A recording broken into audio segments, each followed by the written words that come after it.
Hello बच्चों, चलिए प्रश्न को पढ़ते हैं। सत्य है या असत्य, हमें ये कथन बताना है कारण सहित। वर्तीय गति में किसी कण पर नेट त्वरण, ठीक है, वर्तीय गति में किसी कण का नेट त्वरण हमेशा वर्त की त्रिज्या के अनुदिश केंद्र की ओर होता है। तो इस प्रश्न की सत्यता की जांच अपने को करनी है। तो चलिए सबसे पहले प्रश्न की मुख्य उदाहरण समझते हैं। मुख्य अवधारणा। तो यहाँ पे जब भी कोई वस्तु किसी वर्ताकार पथ में चक्कर लगाती है और उस वस्तु का, उस पिंड का कुछ मास है, तो उसके ऊपर एक बल तो कार्य करेगा केंद्र की ओर, ठीक है, सॉरी, बल कार्य करेगा बाहर की ओर,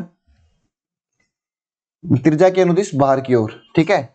और उसे काउंटर करने के लिए एक सूडो फोर्स अंदर की ओर लगता है और उसकी वजह से एक कण, एक त्वरण उत्पन्न होता है। उस त्वरण को बोलते हैं सेंट्रीपिटल त्वरण, ठीक है, या फिर त्रिज्यीय त्वरण, ठीक है। अब अगर वस्तु एक समान चाल से गति ना कर रही हो, ठीक है, अगर वस्तु की कुछ ये वाला वेग भी बदल रहा हो, तो इस वेग में जो परिवर्तन की जो दर होगी, मान लो कि ये टेंजेंशियल वेग है, ठीक है, मतलब स्पर्शीय वेग है, वीटी स्पर्शीय वेग, तो इसमें जो परिवर्तन की जो दर होगी वो होगा टेंजेंशियल त्वरण, मतलब टेंजेंशियल स्पर्शित त्वरण, ठीक है। तो अगर वस्तु की जो चाल जो है वो एक समान ना हो, तो हम बोल सकते हैं कि इनका जो परिणामी होगा, अगर मैं वेक्टर का, सदिशों का एडिशन का नियम लगाऊं, तो मेरा ये कुछ इस प्रकार से आएगा। तो इस दिशा में आएगा हमारा कुछ परिणामी, या फिर बोल दो सॉरी रिजल्टेंट। तो मतलब त्वरण का जो रिजल्टेंट होगा ना, तो वो हमेशा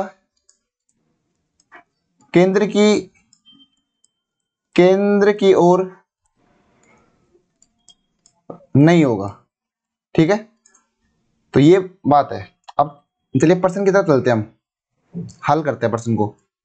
तो प्रश्न बोल रहा है वर्तीय गति में किसी कण का नेट त्वरण हमेशा वर्त की त्रिज्या के अनुदिश होगा। नहीं, हमने देख लिया अभी, क्योंकि अगर यदि वस्तु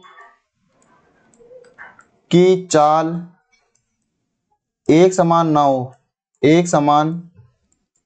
ना हो तो कुछ स्पर्शीय त्वरण भी होगा, जो परिणामी त्वरण को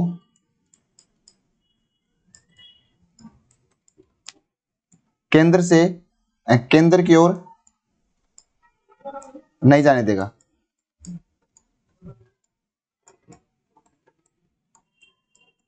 तो उपरोक्त प्रश्न का ये उत्तर है और ये एक्सप्लेनेशन है। आशा करता हूँ आपको समझ आया होगा। धन्यवाद।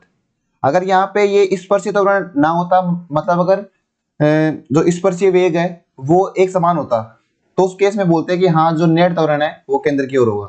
लेकिन अभी कुछ परिणामी होगा और वो केंद्र की ओर नहीं होगा।